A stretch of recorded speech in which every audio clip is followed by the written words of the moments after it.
In Act 2, Scene 1 of Macbeth, Shakespeare builds up the tension as Macbeth prepares himself mentally and emotionally for the dark act he is about to commit. The scene opens in Macbeth's castle at night. Banquo, a Scottish general and Macbeth's friend, is unable to sleep, haunted by unsettling thoughts and premonitions. As he walks around, he is joined by his son, Flancé. Banquo hands Flancé his sword, symbolizing his unease and readiness to face any sudden danger. This short interaction reveals the tense atmosphere and foreshadows the trouble that is to come. Suddenly, Macbeth enters, and Banquo is surprised to see him awake at such an hour. Banquo mentions that he has been troubled by strange dreams about the three witches and wonders if Macbeth has been thinking about them too. Macbeth denies any such thoughts and quickly changes the topic, though it's clear he is lying. Macbeth then asks Banquo to support him in the future, hinting at the potential power and wealth that could come if Banquo stays loyal. Banquo, sensing something unusual, cautiously agrees but also makes it clear that he will only act honorably and not compromise his principles. After Banquo and Flancé leave, Macbeth is left alone, and a profound inner conflict begins to unfold. Macbeth's soliloquy here is one of the most famous in the play.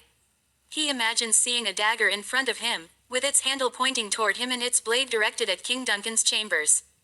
He reaches out to grab it, but his hand passes right through the image, realizing that the dagger isn't real but a figment of his imagination. The vision of the dagger symbolizes his intense desire to commit the murder, yet also represents his hesitation and mental turmoil. Macbeth questions his sanity, wondering if his mind is playing tricks on him. As Macbeth contemplates, he reflects on the silence and stillness of the night, which adds to his growing anxiety. He feels that this quietness is the perfect cover for dark and evil deeds, and he is filled with dread yet determined to proceed. His imagination is running wild, and he feels as if he can hear and sense the forces of the night, as if they were aware of his murderous plan. Macbeth's guilt and paranoia are evident in this soliloquy, revealing his tortured state of mind and foreshadowing the psychological consequences he will face. The scene intensifies as Macbeth hears the sound of a bell ringing, which signals Lady Macbeth's preparation for the murder. She has drugged the guards to ensure that they will not interfere, and now Macbeth realizes there is no turning back.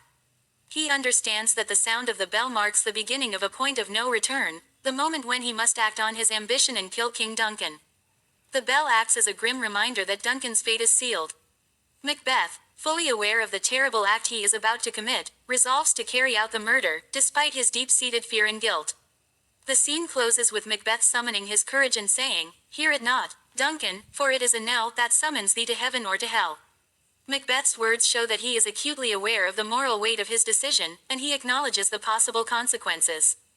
But his ambition pushes him forward, even as he knows he is about to cross a line from which there is no coming back.